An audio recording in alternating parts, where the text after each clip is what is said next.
కడప నగర కార్పొరేషన్ సర్వసభ్య సమావేశంలో తీవ్ర ఉద్రిక్తత పరిస్థితి నెలకొంది. Mayor versus MLA Madhavi Reddy మధ్య వాగ్వాదం తీవ్ర స్థాయికి చేరింది. మాధవి రెడ్డికి కుర్చీ వేయకపోవడంపై టీడీపీ సభ్యులు ఆగ్రహం వ్యక్తం చేశారు.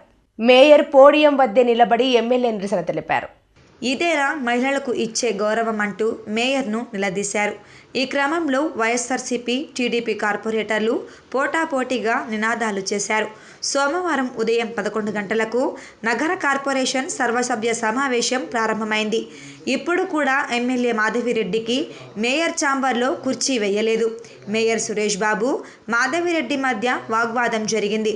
మహిళను అవమానిస్తారా? ఇక్కడ కుర్చీ మీరు లాగేసినా ప్రజలు తనకు కుర్చీ ఇచ్చారని, కుర్చీల కోసం పోరాడాల్సిన అవసరం తనకు లేదని ఎమ్మెల్యే అన్నారు.